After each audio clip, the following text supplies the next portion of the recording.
Mayor সাহেব বারবার বলেন না, এত সুন্দর আমি মিটিং হল করছি ভারতবর্ষের কোনো জায়গায় নেই, করুন, আমার তাতে কোনো আপত্তি নেই, খুব গর্বিত হব।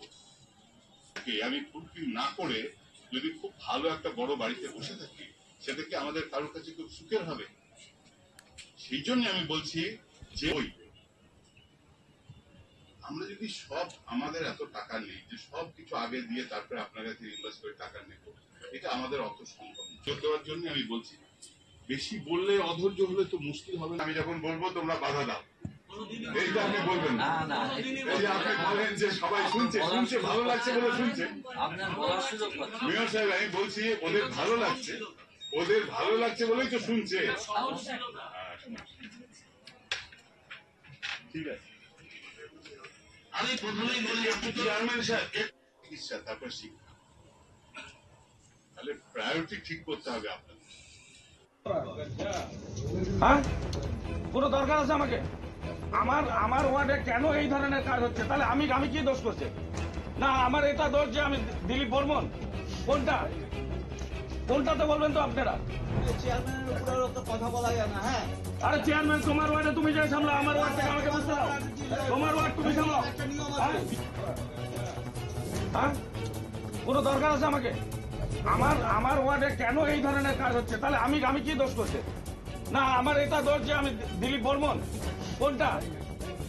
কোনটাতে বলবেন তো আপনারা? চেয়ারম্যানের উপরে তো কথা বলা যায় না। হ্যাঁ, আরে চেয়ারম্যান তোমার ওয়ার্ডে তুমি যে সামলা, আমার ওয়ার্ড থেকে আমাকে বুঝতে দাও। তোমার ওয়ার্ড তুমি সামলাও। হ্যাঁ, কোনো দরকার আছে আমাকে? আমার ওয়ার্ডে কেন এই ধরনের কাজ হচ্ছে? তাহলে আমি কি দোষ করছি? না আমার এটা দোষ যে আমি দিলীপ বর্মন? কোনটাতে বলবেন তো আপনারা? চেয়ারম্যানের উপরে তো কথা বলা যায় না। হ্যাঁ, আরে চেয়ারম্যান তোমার ওয়ার্ডে তুমি যে সামলা, আমার ওয়ার্ড থেকে আমাকে বুঝতে দাও। তোমার ওয়ার্ড তুমি সামলাও। হ্যাঁ, কোনো দরকার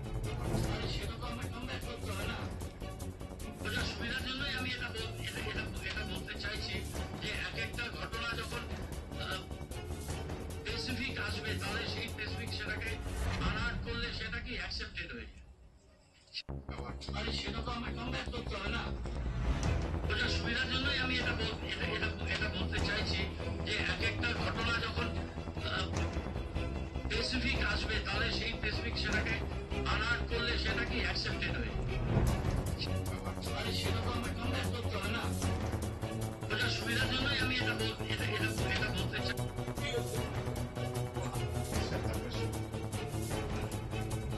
প্রায়োরিটি ঠিক করতে হবে আপনাদের। না, এত সুন্দর আমি মিটিং হল করছি ভারতবর্ষের কোনো জায়গায় নেই, করুন, আমার তাতে কোনো আপত্তি নেই, খুব গর্বিত হব। আমি না করে যদি খুব ভালো একটা বড় বাড়িতে বসে থাকি, সেটা কি আমাদের কারোর কাছে খুব সুখের হবে? সেই জন্য আমি বলছি যে আমরা যদি সব, আমাদের এত টাকা নেই সব কিছু আগে দিয়ে তারপরে আপনার কাছে ইনভেস্ট করে টাকা নেব, এটা আমাদের অত সুযোগ দেওয়ার জন্য আমি বলছি, বেশি বললে অধৈর্য হলে তো মুশকিল হবে। আমি যখন বলবো তোমরা বাধা দাও, এইটা আপনি বলবেন না। এই যে আপনি বলেন যে সবাই শুনছে, শুনছে ভালো লাগছে বলে শুনছে। মেয়র সাহেব আমি বলছি ওদের ভালো লাগছে, ওদের ভালো লাগছে বলেই তো শুনছে। ঠিক আছে, আমি প্রথমেই বলি আপনি চেয়ারম্যান সাহেব, প্রায়োরিটি ঠিক করতে হবে আপনাদের। মেয়র সাহেব বারবার বলেন না, এত সুন্দর আমি মিটিং হল করছি ভারতবর্ষের কোনো জায়গায় নেই, করুন, আমার তাতে কোনো আপত্তি নেই, খুব গর্বিত হব। আমি না করে যদি হ্যাঁ, কোনো দরকার আছে আমাকে? আমার ওয়ার্ডে কেন এই ধরনের কাজ হচ্ছে? তাহলে আমি কি দোষ করছি? না আমার এটা দোষ যে আমি দিলীপ বর্মন? কোনটাতে বলবেন তো আপনারা?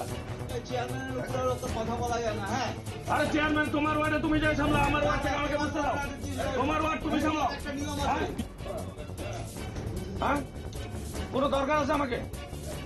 আমার ওয়ার্ডে কেন এই ধরনের কাজ হচ্ছে? তাহলে আমি শিলিগুড়ি পৌর নিগমের বোর্ড মিটিংয়ে তুমুল উত্তেজনা। সভার মধ্যেই মেয়র পরিষদ তথা 46 নম্বর ওয়ার্ডের তৃণমূল কাউন্সিলর দিলীপ বর্মনকে সভাকক্ষ থেকে বের করে দেওয়া হয় বলে অভিযোগ উঠেছে। সূত্রের খবর, একটি পুরনো বিল্ডিং ভাঙা সংক্রান্ত বিষয়ে প্রশ্ন তুলতেই চেয়ারম্যান, ডেপুটি মেয়র এবং অন্যান্য তৃণমূল কাউন্সিলরদের সঙ্গে দিলীপ বর্মনের তীব্র বাদানুবাদ শুরু হয়। পরিস্থিতি এতটাই উত্তপ্ত হয়ে ওঠে যে সভার মাঝেই তাকে বলা হয় যান, বেরিয়ে যান, এবং তাকে সভাকক্ষ ত্যাগ করতে বলা হয়। সভা থেকে বেরিয়ে এসে সাংবাদিকদের মুখোমুখি হয়ে দিলীপ বর্মন ক্ষোভ উগড়ে দেন। তিনি বলেন, আমি 26,000 মানুষের ভোটে জিতে এসেছি। আমি যদি চুপ করে যাই তাহলে মানুষকে কি বলবো? প্রয়োজনে সেই 26,000 ভোটারকে নিয়ে এসে শিলিগুড়ি পুর নিগম ঘেরাও করব।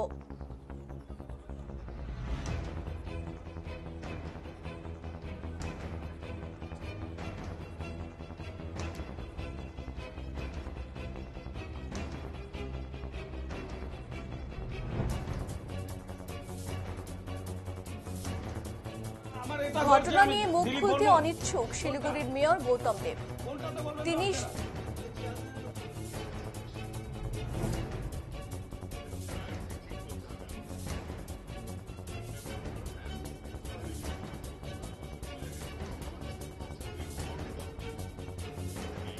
সভা থেকে বেরিয়ে এসে সাংবাদিকদের মুখোমুখি হয়ে দিলীপ বর্মন ক্ষোভ উগড়ে দেন। তিনি বলেন, আমি 26,000 মানুষের ভোটে জিতে এসেছি।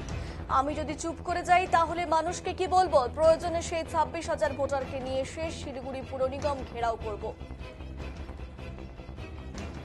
ধমকি দেখা গেল, হ্যাঁ, ধমকি দেওয়ার মতো একটি ব্যাপার। আমাকে ধমকি দিছে কি আছে? আমি দিলীপ বর্মন রাজবংশীদের নিয়ে যতবার খেলা করতেছে না, আমি ওইটা বুঝে নেবো রাজবংশীদের সঙ্গে কিরকম ছেলে খেলা হচ্ছে, আমি ওইটা বুঝবো, আমিও বুঝবো এবার। হ্যাঁ, রাজবংশী 46 নম্বর ওয়ার্ড, সারা শিলিগুড়ির মধ্যে একটা রাজবংশী ক্যান্ডিডেট, কিন্তু বাতার আগে এটার জন্য আমিও বুঝাতে পেরেছি।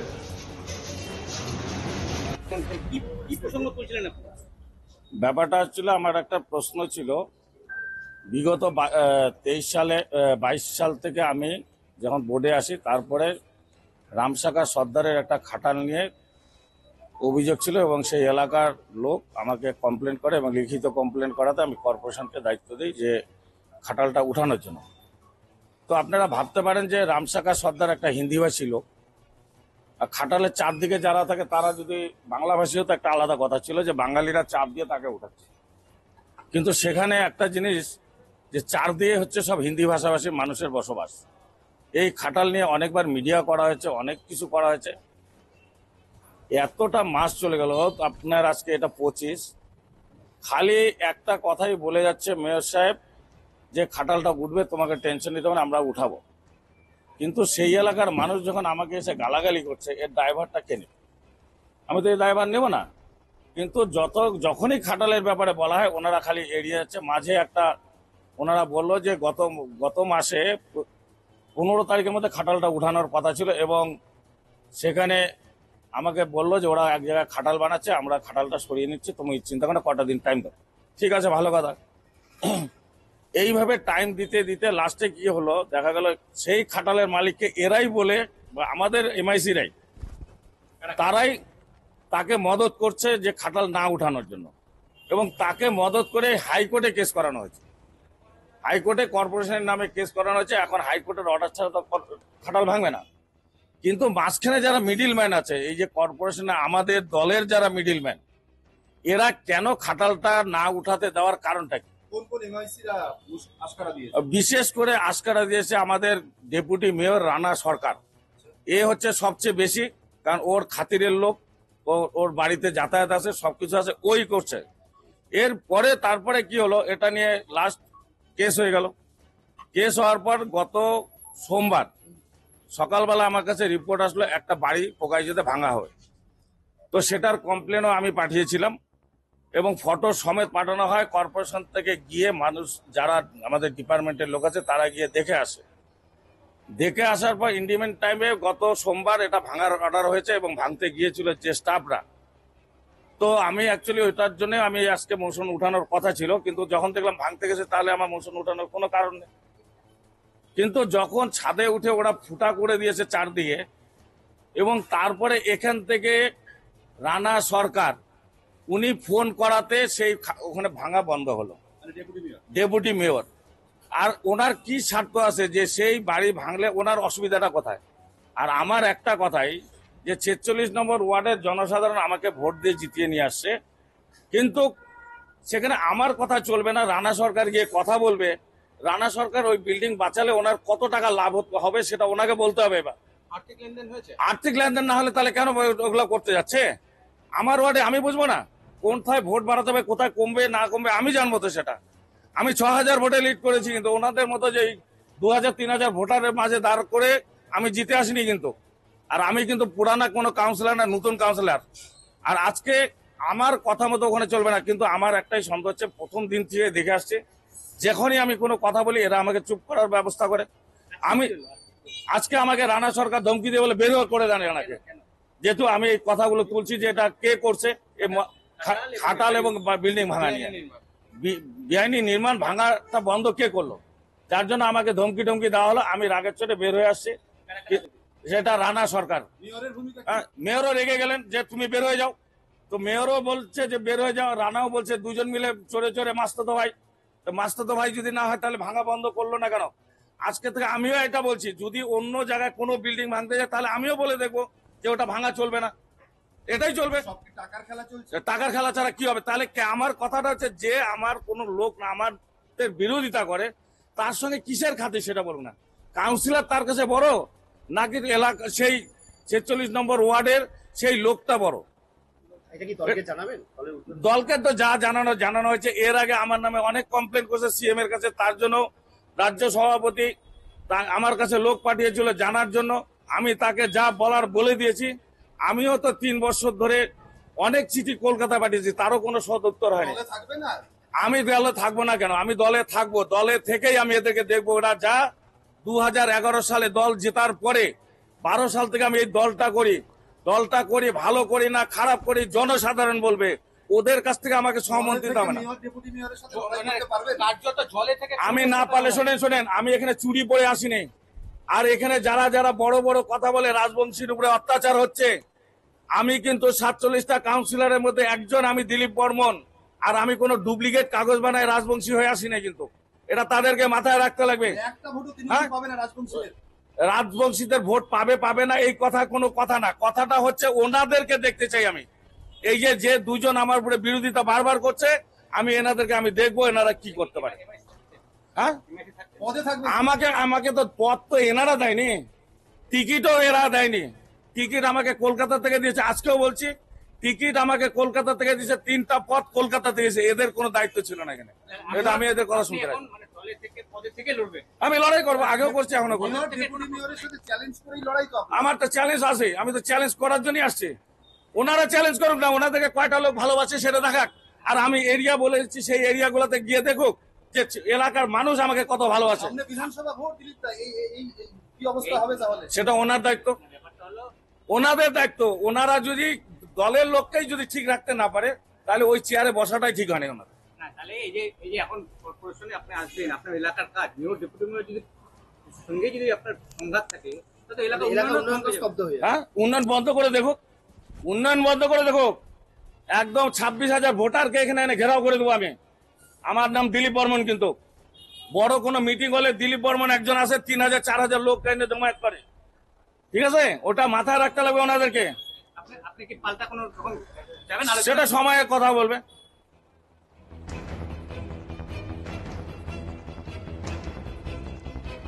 ঘটনা নিয়ে মুখ খুলতে অনিচ্ছুক শিলিগুড়ির গৌতম দেব। তিনি সংক্ষেপে জানান, এই বিষয়ে উপযুক্ত তদন্ত হলে দলে জানানো হবে।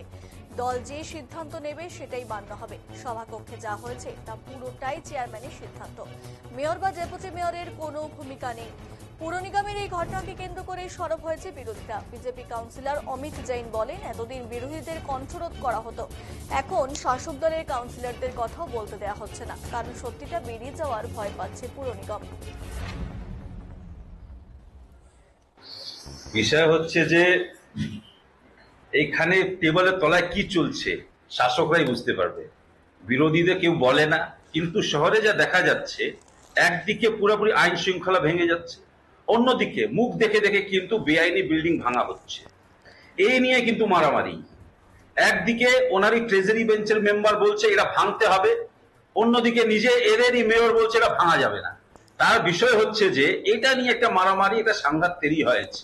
সবই কিন্তু টেবিলের তলায় খেলা চলছে, কিন্তু সাধারণ মানুষ দেখতে পাচ্ছে, কিন্তু এরা এখনো বুঝতে পারছে না শিলিগুড়ি শহরে কি করছেন এরা।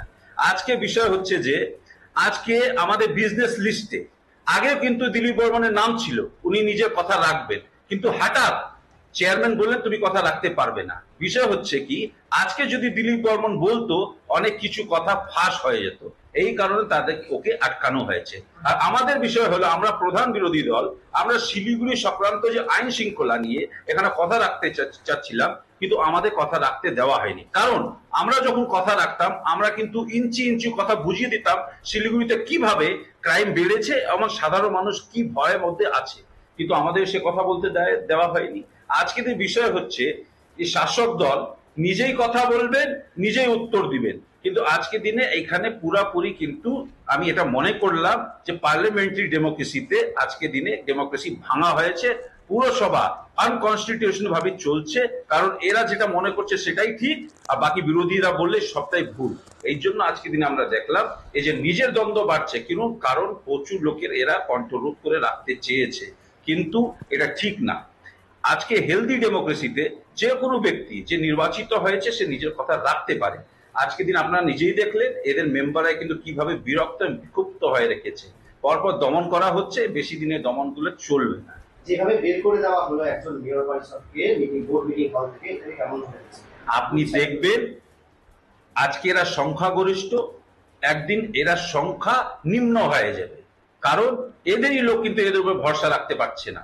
পাড়া পাড়া কিন্তু দুর্নীতি, পাড়া পাড়া কিন্তু টেবিলের তলায় কথা চলছে, এদের লোকই এখন বিরক্ত হয়, বিরোধ করছে। এই জন্য এরা ভাবছিল যদি আজকে দিলীপ বর্মন একটা মুখ খুলে তাহলে নিশ্চিত এরা কোনো অস্বস্তির মধ্যে পড়বেন, এই জন্য ওকে বলতে হয়নি।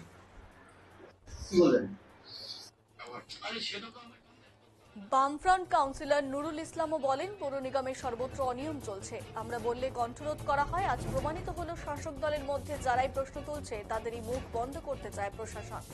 শাসক দলের অন্দরেই প্রশ্ন ও দ্বন্দ্ব প্রকাশ্যে আসায় নতুন করে আলোচনা সৃষ্টি হয়েছে শহর রাজনীতিতে। শাসন ও স্বচ্ছতা প্রশ্নে তৃণমূলের মধ্যে বিরোধী এখন আলোচনার কেন্দ্রে।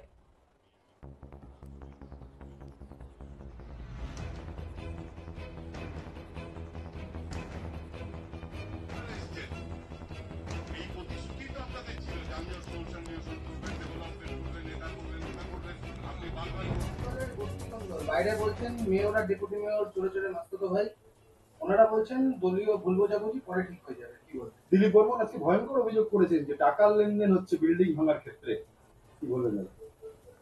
এটা তো বাস্তব, এ তো শুধু দিলীপ বর্মন বলবে কেন, সেদিন প্রমোদনগর আমি তো বললাম আজকে বোর্ড মিটিং, এটা হচ্ছে তৃণমূলের গোটা রাজ্যের কালচার, এটা নতুন কিছু না। গোটা রাজ্যেই এই অবস্থাটা চলছে। সেদিন প্রমোদনগরে যখন ভাঙতে গেছে আমি জিজ্ঞেস করলাম তো কার নির্দেশে ভাঙা বন্ধ করলেন, কমিশনার জানে না ভাঙা কে বন্ধ করছে, এবং ওখানকার লোকরা অভিযোগ করলো যে জনপ্রতিনিধিকে টাকা দিয়েছে। এর আগে একটা বেআইনি বিল্ডিং নিয়ে, এটা শুধু তো দিলীপ বর্মনের বিষয় না, তৃণমূলের ভিতরে প্রত্যেকেই হচ্ছে অসন্তুষ্ট কর্পোরেশনের কাজে, এবং কর্পোরেশনে বিভিন্ন ধরনের দুর্নীতিমূলক কাজ চলছে। এটা আমরা শুধু বলছি না, এটা হচ্ছে তৃণমূল কংগ্রেসের ভিতর থেকে তৃণমূল কাউন্সিলররা বলছে, এটা আজকে প্রমাণিত।